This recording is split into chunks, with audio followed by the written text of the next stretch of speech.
Dobry dzień, moi kochani widzowie. Ale go wyciągło. Przepraszam was, że taki rozkosmany jestem, ale dopiero w sumie wróciłem z przychodni od lekarza. Także szwy z dupy i z pleców jeszcze nie wyjęte, ale generalnie nie jest źle, powinno być dobrze. A chciałem tutaj nagrać takiego tylko króciutkiego vloga a propos tego, co wydarzyło się 3 albo 4 dni temu.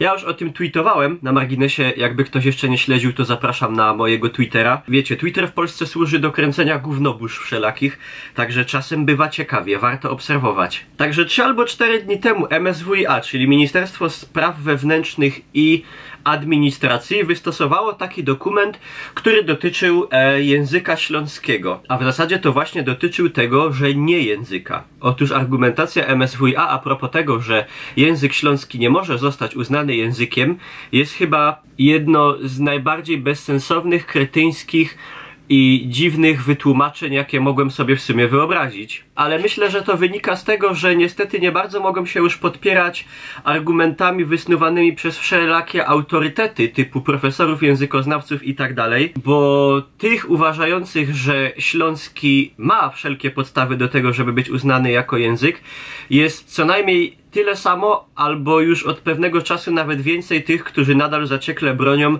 że to jest tylko gwara lub dialekt języka polskiego. Dokument wystosowany przez MSWiA, nie przez jakiegoś losowego, randomowego człowieczka z internetu, który takie coś mógłby napisać w komentarzu na YouTubie albo na Facebooku, ale to jednak jest, wydawałoby się, poważne ministerstwo. Uznawanie istnienia kolejnych dialektów jako języków regionalnych mogłoby w rezultacie doprowadzić do paradoksalnej sytuacji, w której społeczeństwo Rzeczypospolitej Polskiej składałoby się wyłącznie z osób posługujących się odrębnymi językami regionalnymi, bez istnienia narodowego języka ogólnego, pisze MSWiA.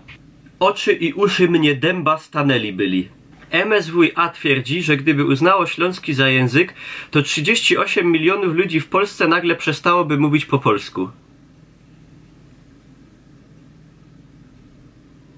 Myślę, że jeżeli są wśród was nawet przeciwnicy z jakichś przyczyn uznawania śląszczyzny za język, to musicie przyznać, że takie wytłumaczenie, no to jest śmiech na sali. W zasadzie to jest śmiech przez łzy. Bo powiedzcie mi, w jakiej sytuacji to stawia ogólnie polską kulturę i polski język. Rzeczywiście jest tak słaba i tak wątła, że boją się, że język, którym posługuje się, o ile się nie mylę, według ostatnich statystyk jakieś 500 000 z hakiem ludzi, mógłby zagrozić językowi polskiemu, którym posługuje się w Polsce ludzi 38 milionów.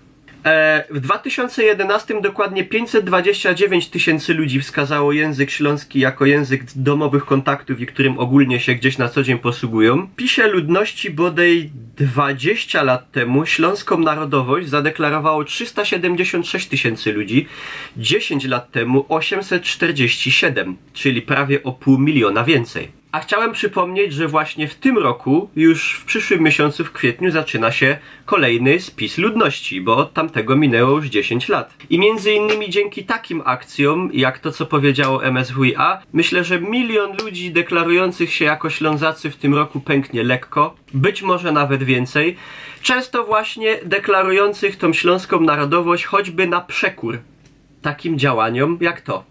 Zostawiam wam pole do dyskusji. Powiedzcie, co o tym myślicie. Powiedzcie, co o tym myślicie, o tej genialnej argumentacji Ministerstwa Spraw Wewnętrznych i Administracji a propos dalszego nieuznawania śląszczyzny za język. Zastanawia mnie tylko jedna rzecz. Dlaczego na przykład Kaszubom nie były tak bardzo rzucane kłody pod nogi? I dlaczego rząd, a szczególnie ten i ta władza, tak bardzo się nas boi? Chociaż ta władza akurat powinna bać się każdego. Bliskie hopkie, adziążki, ja wam pięknie dziękuję za uwagę, a trzymcie się mocno w tym ciężkim czasie. Nie ma lekko, ale to też wszystko przetrzymiemy. Prysk.